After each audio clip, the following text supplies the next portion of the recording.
Do you feel like your business is running your life instead of the other way around? I'm Roy Castleman.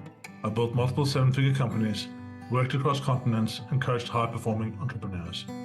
But I've also been completely burnt out. At one point, I was barely seeing my daughter, drowning in stress, and one step away from walking away from it all. That's when I made a decision to build a business and a life that works for me. The journey became Elevate 360, a system to help business owners reclaim their time, find their energy again, and get back in control, without sacrificing growth. And this podcast, Power Movers, is where I share real stories behind that shift.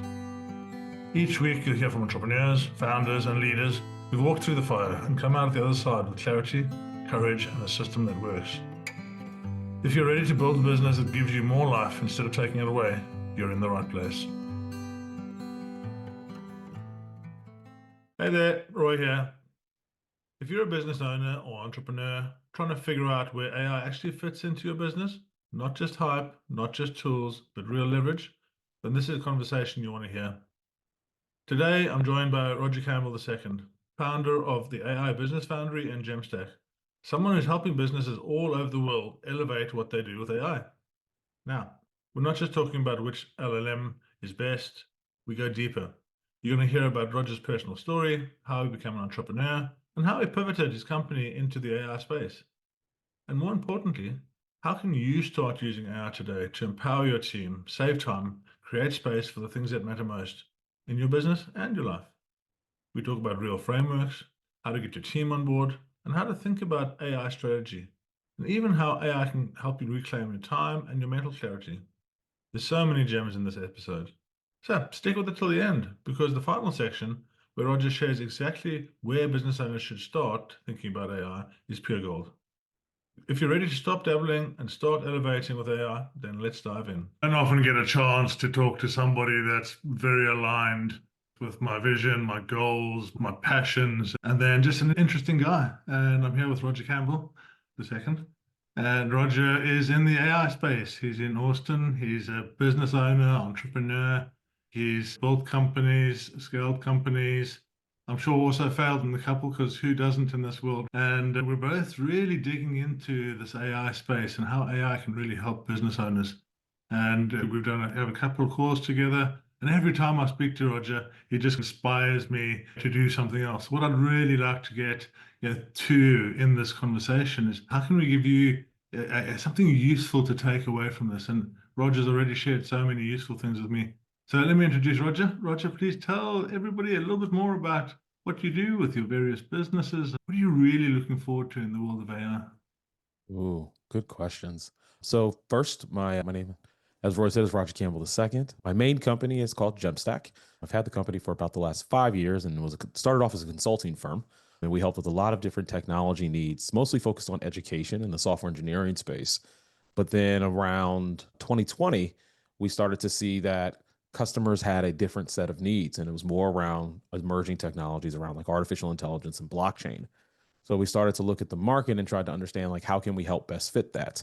And what we started to realize is that there's a lot of opportunities that people are trying to dig into from a consulting and also just an operational perspective. So we started to look at, where can we meet people in the middle? And that's where my current company, the AI Business Foundry, was born. And what we looked at is, there is this need to teach non-technical and technical members within organizations how to leverage artificial intelligence. So we created this org as that go-to marketplace. And what we did was reposition Gemstack, because a lot of our customers started coming to us. I have this idea to use AI in this way. I have this idea to build this kind of product, and have now repositioned Gemstack as more of a venture firm. And we use Gemstack as a vehicle where we are building companies with some of our past clients and new clients. So we help in two ways. One, helping people understand how can they leverage technology in their business and where does it fit in, training their staff, educating their staff, and while also building solutions like agents and automations. And then on the other side, we help actually companies scale out these new ideas and bring the development teams that are needed to take something to market. What's the most interesting idea you've seen somebody come up with so far? Ooh, there's been quite a few. I'll say one of the ones that I can talk about is a brand. There's a brand that we have under management called 10 to Launch, and it's a 10 days, 10K, build a brand. And there's two other founders in this along with Gemstack, and one has this background in traditional boutique branding and she has her own branding firm that she's ran for the last 12 years, but she felt like she was leaving a lot of clients behind because her normal engagement is 6 to 9 months, 30 to $120,000 to build your brand, manage your brand, and spin it out. The other one owns a development firm. And we put our heads together and collaborated and realized there's this really cool ways to leverage AI, especially generative AI, to fill that gap where either starting founders or people who've recently bought businesses that are looking to build a brand, maybe bought the business or have already gotten some traction, but don't have the revenue to go to a traditional branding firm, they still need that brand help. So we looked at how we can pull these technologies together to help those. And I think that's like the really cool thing with AI right now in its current space is that it's a huge enabler. There's a really cool opportunities to build quickly and efficiently without having to have the spend that you would normally have with building with technology. Yeah. I like to liken it to having 1,000 experts in the room. You've Hmm. got 1,000 experts sitting in the room with you, right? Hmm. And you're able to take your brain, which was initially bringing the information in and processing it, and you're able to Yeah. process it externally. And you Yes. can really elevate yourself. You can elevate yourself so well.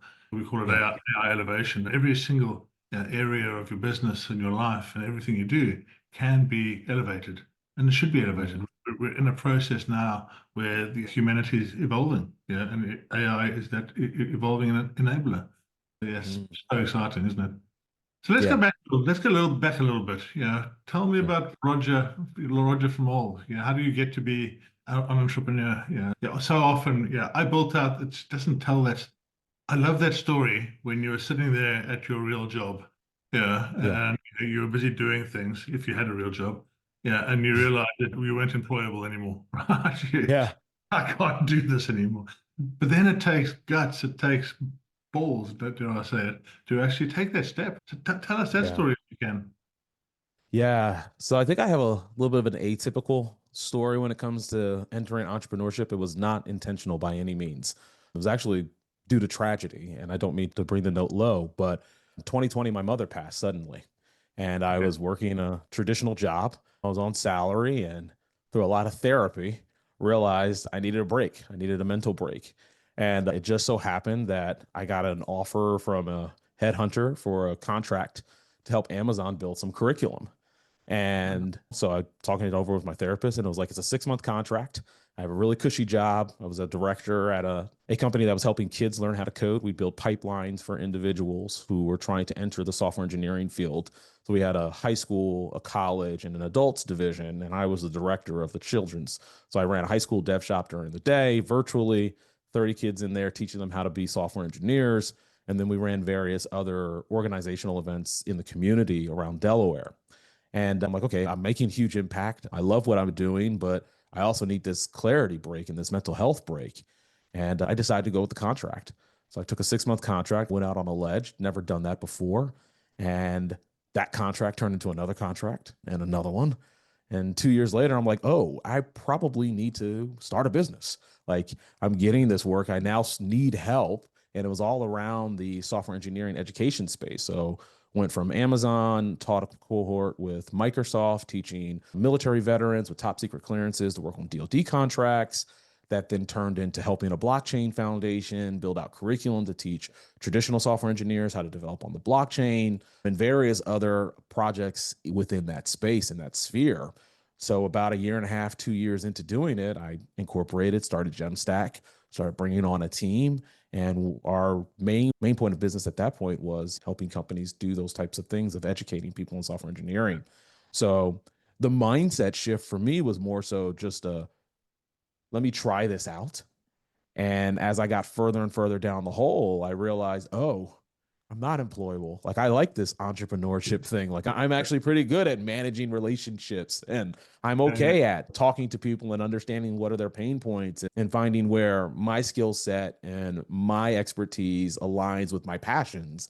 And I'm in a better position to do that by doing my own thing rather than taking a salary from someone else.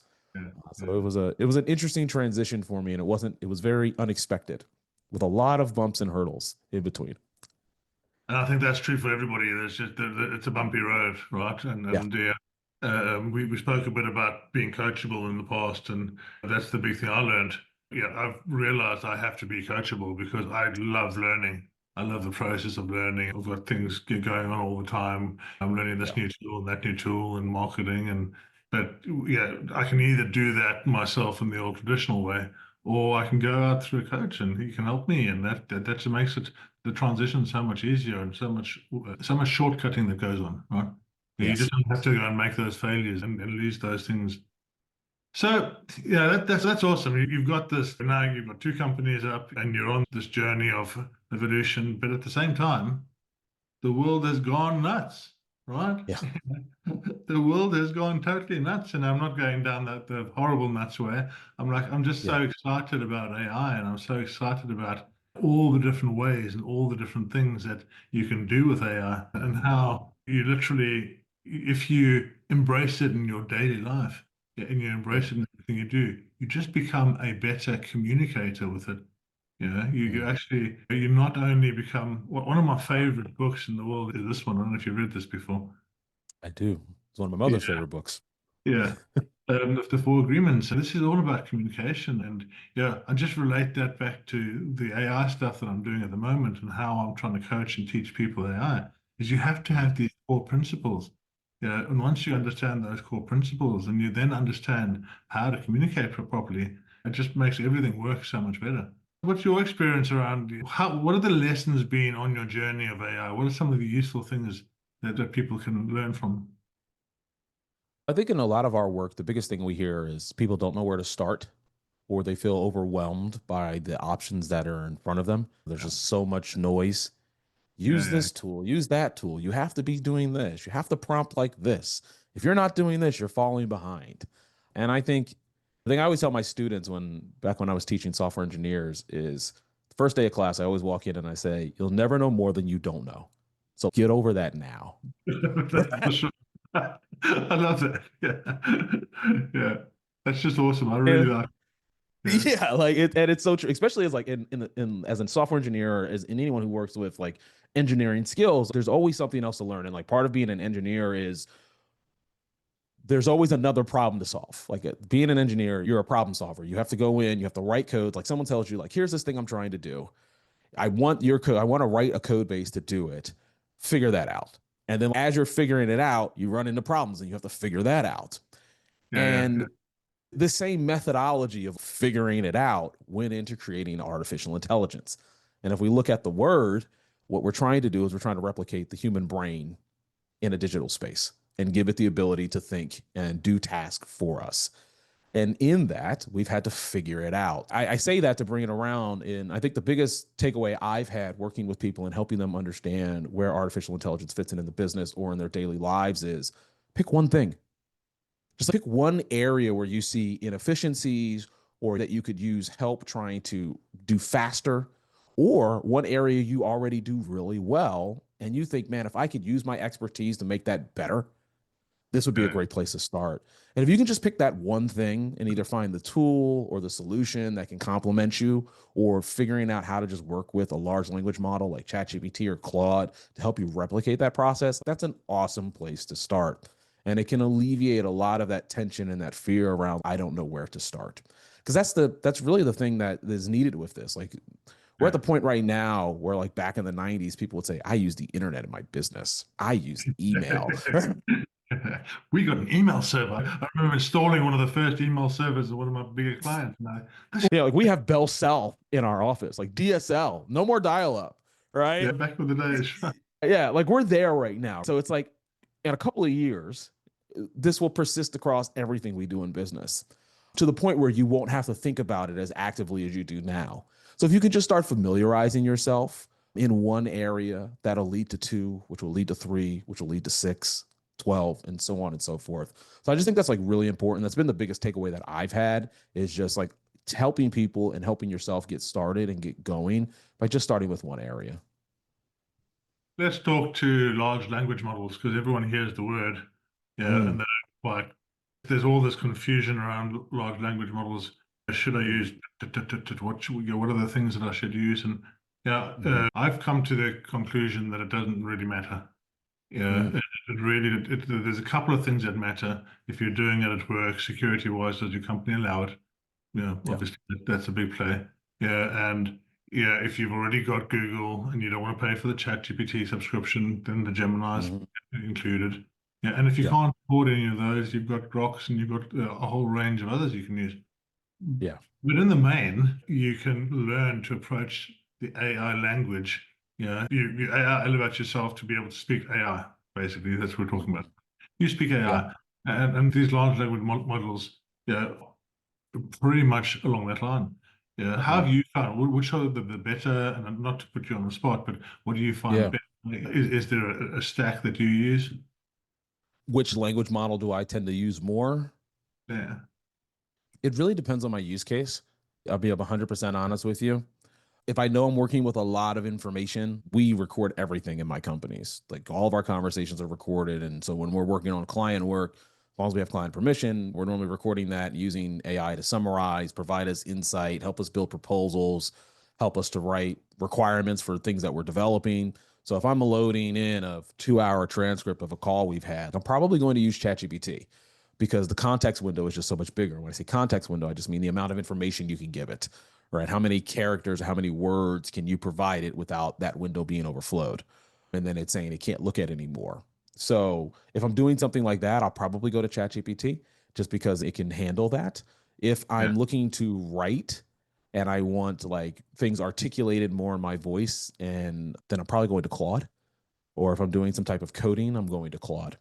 My and it's interesting. The reason why I use Claude over ChatGPT is because for right now, for some reason, in the O3 model, ChatGPT writes in British American or British English. Sorry. I'm right there. It doesn't do it in Europe. Which is really odd because like my business partner, she's been pointing that out to me. Like I've been writing stuff and specialized with an S instead of a Z. So there's these nuances. But to get back to your question, I think if you're just starting off, just getting started with one is the best place. It's like the question of should I use Google Workspace in my business or Microsoft 365? I don't know what's better for you, right? That's something you have to discover. And I don't think there's a right or a wrong here. And Yeah. there's some of them have better use cases, but quite frankly, if you're just getting started, you won't be able to know the difference, which is okay. And once you start to notice, like, oh, ChatGPT doesn't do this for me, that's when you can start to like branch out and try something else. So, like, I totally agree with your initial assessment of whatever's readily available to you. If your company is already offering Copilot because you're in a Microsoft environment, then go with Copilot 365. If you're trying to do something on your own and you want something that's affordable or potentially affordable, start with ChatGPT. $20 a month will get you on the pro plan, which is like a great place to start. So yeah, I think I don't, they most definitely have their pluses and their minuses and the pros and cons as you dig into it. But for the average user getting started, any of them will suffice. Cool, cool. You touched on a point there that I get questions on quite often. And yeah, you also told me the last time we met something quite useful. Talking about get to talk in your voice. You just walk us through a way that you can do that effectively with a large language model. Yeah. So I love having the large language models tell me how to do something. So two things I want to talk about here is one is meta prompting. So anytime I'm trying to do something, I will have the large language model I'm working with tell me how to do it better. So I will just jump right into speech to text, whether it's I turn it on my Mac or I record myself with a tool like Loom or jump into a Zoom and record myself. Any way I can get the transcript or just hit the text to speech in most of the apps, right? And we'll say, I'm trying to do this thing. Here's what the outcome I'm looking for. This is why I'm trying to do it. Take this and make this into a better prompt so a large language model can understand and give me the outcome I'm looking for. And throw that into ChatGPT, and it will give me a better I've prompt than been I could have using ever that. written. I've been using that for the last couple of days, since we spoke, and yeah, really loving it. Really loving it. It's a Yeah, game changer. I'm It's getting an to the absolute point that I'm not doing normal prompting now. Yeah. Yeah, and it saves you having to sit there putting hands on the keyboard and trying to figure out how do I say this. And then it also doing that also teaches you how to write better prompts or how to at least articulate better prompts. Because I think that's the big shift that we're going to move towards, right? Is like we're going to move away from actually interfacing with large language models via typing and it'll be more vocal. I think that's a shift we're going to start seeing over the next year or so. But so we go from meta prompting to then, okay, how do we have it speak in my own voice? What you can then do is rather than writing a prompt saying, I want this to sound more like me, you can do something like, hey, what I'm trying to do is I want to create a guide for how I speak. So I want you to ask me a series of questions or provide me with a list of things that I can do to help you with that. And the way I did this was what I did is I went to ChatGPT and I said, hey, ChatGPT, I want you to interview me, act as a vocal coach, act as a professional public speaker, and any other persona that might be needed to help me create a voice style guide on how Roger talks. I do a lot of teaching. I want to upload the transcripts from my last 3 workshops, and I want you to be able to pull from that exactly how I talk and write a guide so I can have any large language model talk just like me. And I fed that initial prompt to ChatGPT, and it gave me this 3-page document on this is how I need to act as an interviewer to be able to create a voice guide for Roger. And then I loaded that into another window. I gave it the transcripts, and it literally created me a whole document that went through the rate per minute that I talk, my key verbiage that I use all the time, my token sayings and catchphrases that I use when I teach, and how to write a social media script. Oh yeah, I'm like, oh my gosh, I do say a lot. I should probably stop that. And I say, cool guys, I'm really excited. Should probably not, but it works really well. Yeah. And now my team is able to write scripts for me for social content or able to write my signature talks for me as a first draft without me having to then rewrite it. Or when I need to have ChatGPT or any large language model write content for me, I now have that tool. And it's been a game changer for us since I've been able to do that. And then what I've done now is I've packaged that as a custom GPT that I can now give to anyone on my team to have it upload or have them upload any of their speaking content, or even if they just record themselves talking for a bit of time to then create these voice style guides, as we call them internally. I saw a post from Cody Sanchez earlier today. Yeah, and she was talking about what your job is as an entrepreneur. Because we start this journey, and I use this a lot with people I coach. We start this journey as a solo entrepreneur and we do everything. Right? Yeah. Yeah. And then we go out and and hire people that are like friendly. We like them. We don't have the methodology to properly hire. So we bring them on board. And that makes everything a mess because somebody does something and not everybody does everything. Yeah. Then we go down to the next level. And she says that your job at that point is to make yourself redundant. You need to hire out everybody that can do your job so you don't have to do your job anymore. I love that because I ended up doing that myself in 2017. I literally went through this business operating system. I've got the 2 IT companies I was running. I bought out the 3rd one. Yeah, I was working 15 hours a day, every day, 7 days a week. And I got down to 5 hours a week. And I'm like, okay, nobody needs me anymore. And to me, that's the ideal goal, right? That's success. That's success. Yeah. To go from an operator to an owner, right? Yeah. So I love that flow from her. And it just brings me back to how I'm starting to enable business owners to do this with AI and just where that's going to take us. It's insane. Yeah, it's really insane. We were busy building out marketing departments that are actually better than the 150, 200, $300,000 a year marketing agency. Yeah, because it's got all the knowledge. And yeah, this is where we are now. Right? Yeah. The train is leaving the building. It's just what's left the building, and you can get on now, and you can start doing these things, and you will be successful. Yeah. Yes. Yeah. And if you don't get on now, then you're just going to be going further and further backwards as it stands. Yeah. Yeah. It's an interesting place in which we're in. I think we're at a pivotal moment where the technology is accessible and the landscape is clear enough that all you really have to do is look at what is my industry specialty? Like, what do I do really well? What is the problems in my industry? Pick one and use AI and solve it. On the venture side, we have seen so many successes with just that. Like, we're solving one problem really well. And by leveraging artificial intelligence in that, we're able to solve that problem much quicker and much more efficiently. And as an entrepreneur, like in your business, like that's how you use it. Just empower your teams to go out there and test it and try it, give them the proper guidance and guidelines, right? Like I think as an owner of an organization, your goal right now is not how do we use it, but when and where do we use it? And what I mean by that is like most companies, if you don't already have a strategy and a policy on how to use AI in place, that's your first area to start. Yeah. Where are issues with us using this? Where are any of our blind spots if we were to use this? Where can we get sued? Where's any of our liability? Once we have those questions solved and we have a governance plan, then it's just, okay, now let's open the floodgates for our team. Here's our goals, right? This is what we're trying to achieve in the next 1 to 5 years. And now where are the issues and the bottlenecks? And if you can do that in your business, it's going to unlock so much potential. And as an owner and an operator, it will, to your point, duplicate and replicate you in a way that you can just get the heck out of the way. And I think it's really cool. It's really cool. You have to be a little more methodical about it. You don't want to just open the keys to the kingdom and let anyone do whatever they want. Give them the guardrails, but then let them have fun and run with it. Yeah. And I think, yeah, I'm just thinking there through this whole process we go through, because we start with what as well, where I'm seeing so much confusion at the moment. I'm meeting business owners almost every day, and they just haven't even touched into it. So they don't know what's possible. Yeah, don't have any idea what's possible. And there's this huge fear that AI is going to take my job. I'm going to have to go and get off my team because AI is going to do it.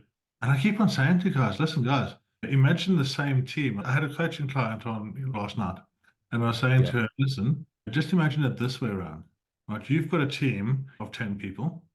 Those 10 people, we're going to take them through this process of finding out your standard operating procedures. Then we're going to automate as much of those as possible. And at the same time, we're going to train these people, your staff, how to use AI. And as we're doing that, we're going to let them do what it is they love doing. Enable them to be more efficient in the area that they love doing. Because, I think so many things that are true at the moment is we don't know what those jobs are going to be in the future. We don't know, but the human connection is so important. So if you have if you have team members that can do more human connection, imagine reaching out to all your staff, your customers on a much more regular basis. Imagine being able to turn around to your staff and say, listen, you were working 8 hours a day. I'm going to pay you the same amount no, I'm going to pay you more money and you can work 4 hours a day. Having 10 people do 100 people's work, rather than think about that, rather than having 10 people cut down to 2 people, that's the way that I want to approach it. I don't want to look at it as we'll have to lose people, because as a business owner, that's been the most painful times of my life. With COVID, I had 450 people in COVID working for me. It was destroying. And coming back to your mental health, we'll talk about that as well. But what is that? How can we reframe this to be a positive experience all the way around? Yeah, I think you hit the nail on the head. We have to look at how we can empower our teams, because I don't care what people are doing, there's always things in their jobs that are getting in their way. It's stopping them from doing the thing they like doing. And if you ask most people are looking for more out of the work they do. And I don't mean looking to do more, but they're looking for more fulfillment out of the things that they do. One of our clients right now, they're an engineering firm. They build software. They specifically build software for small regional banks. So they're like a fintech development firm, and they are in a growth phase. They have 150 employees, and over the next year, they have the projections for revenue that they need to grow their team to 300 people. But one of the areas that they have to grow, but they can't overpace in growing, is operations, specifically in HR. Most of their revenue needs to go towards the development team because that's where the money making happens, right? So we're helping them look at how can we help them grow with the North Star of 150 employees to 300 employees while scaling operations, but not overscaling, where we end up having too much ops and then have to lay off people once we get to 300. Okay. So we're looking specifically within that operations team, and we've been, similar to like you said, looking at their SOPs. We're focusing initially on onboarding, offboarding, performance metrics gathering. So when people on that probationary period from 30 to 90 days, how do we check performance to be able to catch any snafus before they happen? And then how do we analyze those analytics that we're gaining? So three areas of focus. And within those, we're looking at where's our opportunity for automation and artificial intelligence. because with the current ops teams, they have great standard operating processes. They know what they're trying to accomplish, but they also know where the bottlenecks are. And in that, we've already, by just doing one session with them, have been able to identify 15 opportunities for automation that will allow their current team to be able to do more just by getting these things off their plate. And that doesn't mean we're laying them off. That now allows them to be able to interact with more potential candidates. It allows them to be able to check in more with the team that's already existing. And if they were to bring on more people, which they will need to do on the ops side, give them more opportunity to onboard them, train them, and give them the things that they need to be successful.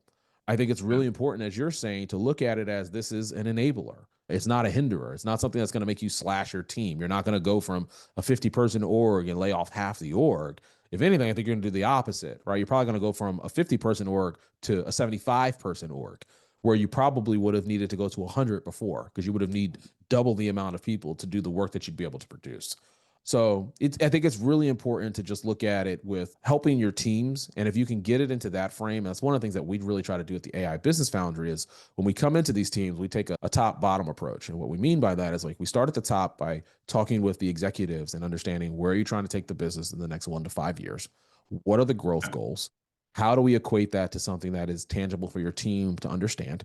And then we go talk to the team and we say, okay, executive team has said we need to increase sales by 20%. Let's go talk to the sales team. What's getting in the way of building the business to 20 or getting sales to 20%? Let's go talk to the ops team. What is getting in the way of getting the team or getting the business to increase sales by 20%? We take those problems that the team comes back with and we go back to leadership and we say, okay, if we were to solve 3 of these problems of this list of 10, which ones would really move the needle forward? And once we get that answer, those are the things we automate. Those are the areas we look for artificial intelligence to be used in. Because now we've gotten the buy-in from your team, and they've told us if we've gotten this off their plate, it would make their lives easier. So they're bought in. We have a leadership bought in because they told us the goals that matter for the business, and we've helped the team to meet in the middle. And now we have the roadmap on what to solve. And I think the big thing here is that we're not actually really talking about AI. Yeah, we're actually talking about working on the business, and this is the big thing that we talk about in all the coaching that I do. Is you need to step back and work on the business. Yeah, you need to understand your SOPs. You need to understand your hierarchy. You need to understand your people. If you don't understand those, what's your meeting cadence across the board? Is everyone having a voice? Are you are coming through? What are the biggest issues? How are you working things as you go through things? All of these things, are the foundations of a good company. We call it the 9 core competencies. If you have these 9 core competencies properly worked out and the tools and the disciplines that you need to enable these properly, you go forward. But now we just take that and we can literally put the whole thing on the Duracell batteries and really just ramp it up, because AI enables us to do it quicker, faster, more efficiently, more effectively, and with less pain points. And also being able to understand what you're not understanding, right? I think you said before, you're never going to know more than you don't know, right? I love that. I've got to do something with that. I can't think of what it is yet. But I also love this idea that as we go out, and we change the way we think, we have to change the way we think. And all we need to know now is the problem. That's all we need to know. If we can just know the problem and know how to talk to AI in the correct way, we can literally solve any problem that's ever been solved, and a few that you haven't even thought about before. Yep. And you got to know the problems that matter, right? Because the big thing that I see is we'll have customers. Our ideal customer is someone who's already tried AI and it hasn't worked, or tried using generative AI, or tried to use something because they then understand the need for the strategy. I can't tell you how many times we have people come in and they're like, I want to use AI this way. And I'm like, okay, how does that move the business forward? No, but this is how we want to use it. I get that's how you want to use it. But does this solve the problem for you? They'll come to us. We bought everyone in the company ChatGPT licenses. We spent $60,000 on ChatGPT licenses for everybody, and we're seeing no productivity increases. Did you get them any training? Did you get them any training? Did you upskill them on how to use these tools? Did you show them how it's applicable to their jobs? Are you showing them how using this makes their lives easier? Or did you just say, here's something, go use it, and now it's another thing on their plate in the 8 hours out of the day that they're working for you that they have to try to figure out on their own? Yeah. So I think it's a reshifting for business owners and business leaders on, to your point, what's the problem? And is this the right solution for artificial intelligence or any kind of technology? It's really important. Yeah. We have this, one of the functions that I've used so well for the last 10 years now, within meetings, is we have issues. So the idea is that every single team member is always in a meeting every week. Okay. And you might have small half an hour meetings all the way up to 90-minute meetings. And these meetings, there's a regular cadence. Everyone knows that they're in a meeting, and it's sacrosanct. You have to do this. And the reason for that is that the business issues that basically are everywhere. You have all these business issues. The one that's right at the bottom might be damaging to the company. Yeah. The guy that is sitting in his office and never been able to talk, he never gets that out. So Yeah. we bring all these issues together and we dissect these issues, and you first of all you combine them. You look at the whole list of issues. Okay, well, these are all the issues. Can we combine any? Right. Now let's identify. Let's move the top 3 issues that are going to move the needle to the top of the list and talk about those. Yeah, and we Yes. talk about those. Yeah, and then if you see some others drop off, right? It's a Yes. fascinating process. Yeah, and then you go through and you just walk through all of them. And now you have the add-on. I've really got this issue. I don't know how to fix it. Let's go and get some generative help. Right? Yeah. Yes. And yeah, instead Yes. of you sit and brainstorm and do all these things for so long, yeah, in literally 30 seconds, you've got so many more ideas than the same team that have been sitting there for weeks and weeks challenged by this. Yeah. Yes. And I think the first area that can help with that is if you know you have those meetings upcoming, using some type of meeting transcription tool like Fathom or Otter or Read or any of the ones that are out there, Firefly, have it in all of those calls, use all of those transcripts. Okay, grab them all at the end of it, upload them in the ChatGPT and say, hey, I have all these transcripts where we've had a series of calls with my businesses or with my business and my employees. We're trying to solve a series of problems, trying to figure out what the biggest problem is. I want you to write a prompt based off of everything we've talked about that will help us to best be able to identify the problems that are in our business and where's the best place to start. Have it write that prompt for you, and then use that prompt and upload all those transcripts again and have it give you some suggestions. Yeah. And You know? yeah, I come back to, keep on telling people, you're not bowing down to AI, right? You really aren't. You have to keep control. If you Yeah. don't keep control, it'll go away from you. And you don't have to take the answers. So many Yeah. people go and they try the first thing and say, I don't like that answer. Explain why you don't like the answer. Yeah. Explain what's wrong with it. And that's the one point. And the other point is I call ChatGPT, I call him Chad. He's a yes man, right? Large language models are total yes men. Yeah, Yes. and if you want to do a bit more on that, what's a yes man? Right, so yeah, he comes into your office and he sits there and he says, you say, I've got this idea. Yeah, I want to go out and do this thing. You say, that's such a good idea. I really love that idea.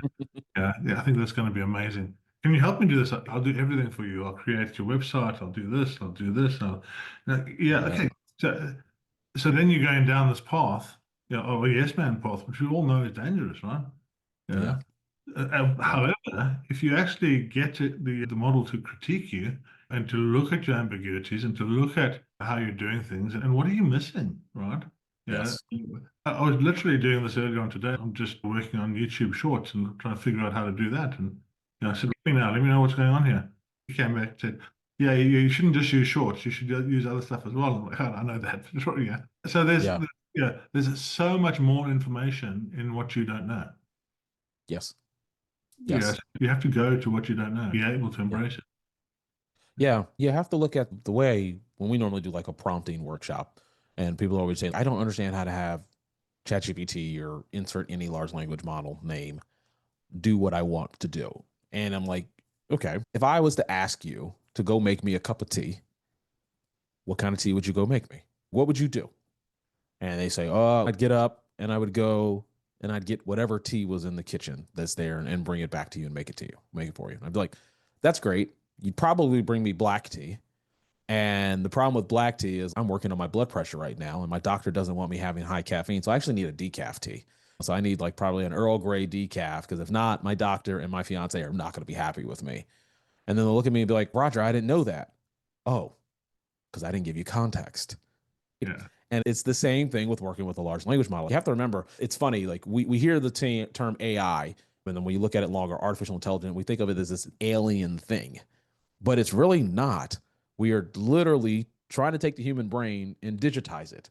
So the same way you would interact with another person is how you should be interacting with these large language models.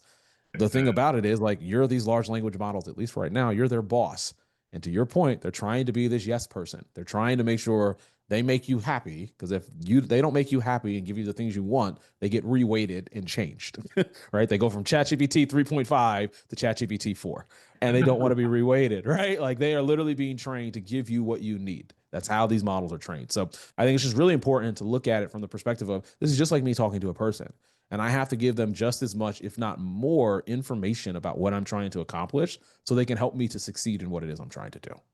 Yeah, exactly that. Exactly that. And I think you're just touching on a couple of things. We spoke a little bit about Mhm. mental health. We spoke a little bit about wellness and touching Yeah. on these things. And I really see this opportunity for AI to give us time back and to give us clarity. I love brain dumping my stuff on voice to ChatGPT, or literally back and forth conversation, because it gets out of my head.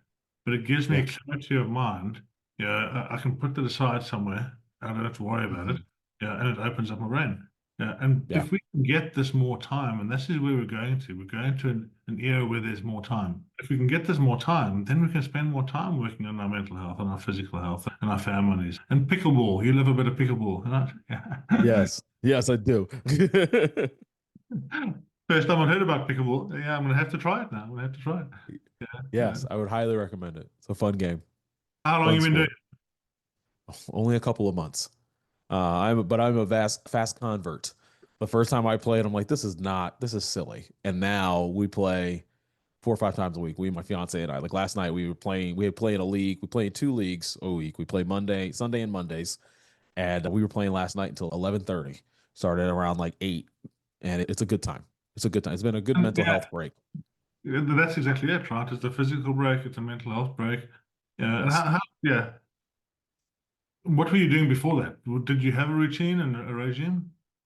No, no, Oh, I was a little too focused on work. and how much has that helped you almost daily in terms of your clarity and your energy? I would say a lot. I think one of the things that I've noticed about it is when we don't play or we've taken a couple of days away, I miss it. Yeah. And it has, I won't say forced, but it has allowed me to realign my priorities in the day to give me the opportunity to get to it. I know Mondays is game night. We have pickleball Monday nights, and we have to be there normally. We either have a league at 8 or at 9 at night. So I know we need to be done with work, fed and ready by no later than 6:37 so we can leave to get on time. So my Mondays, I already know, like, I need to be finishing up shop around 4:35 so I can get back to the house and clean and make dinner. And then we normally play Wednesday or Thursday, or maybe Wednesday, Thursday, and Friday. So the same thing happens. So I think it's allowed me to be more proactive in my day, to not be carrying over work until 8 o'clock, because I can go to bed at 9 or 10 or 11. And it's no, like, I need to go meet up with the crew and we need to go play some pickleball. So it's given me that. And then also, I think just being able to get that time and that space away from work has been nice. Just running multiple companies and always having my head in the business, it's allowed me to be able to just step away and be in an environment where that doesn't matter, which has been nice. And you touched on the community piece there as well. You get to see, yes, different people, right? Yes. Yeah, Yes. which is And also, we're improving. We're yeah. improving together. We're working towards something. Because like when we first started playing the first season of our league, like, we got destroyed. We did not win a single game. Like, we had 9 or 10 game nights. It was like 10 weeks, and you play for an hour in a match. Mind you, a game might last 5 to 15 minutes. So it's Okay. one to many of games in an hour that you're playing. And we lost every one to many of games for the first season. So there was this Such, aspiration to get better. yeah, such a good lesson, that. Such a good lesson, right? Yeah, Yeah. keep on going. Step, and go. Keep on going. Yeah, Yeah. that was amazing. So the time's really flown. It's been It so amazing has. talking to you. Yeah, it really has been amazing talking to you. We'll have to do this again as things evolve. Yeah. Yes. Firstly, let everyone know how they can get hold of you, and we'll make sure it's also tagged below YouTube and Yeah. the podcast. Yeah. Easiest place to get a hold of me is LinkedIn. You can find me there on LinkedIn as Mr. Roger Campbell. It's RogerCampbell. Or if not, you can come to the website, the AIBusinessFoundry.com. So it's just AIBusinessFoundry.com. Two best places to find me and to interact with me. And I'm looking forward to chatting to anyone who has questions on how does artificial intelligence fit into their business, and it'll help you figure that out. And one final thought from you. What's the one thing that business owners need to think about now, above all else, in AI? Where are the biggest bottlenecks in your business? What are the things that are really getting in the way of helping your company move the needle forward?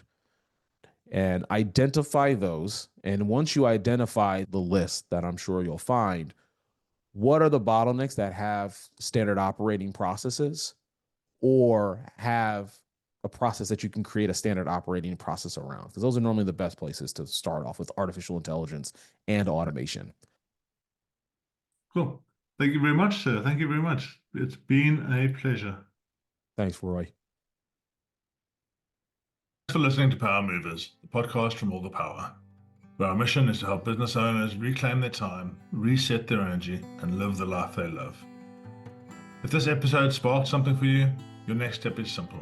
Take the fit check at allthepower.co.uk.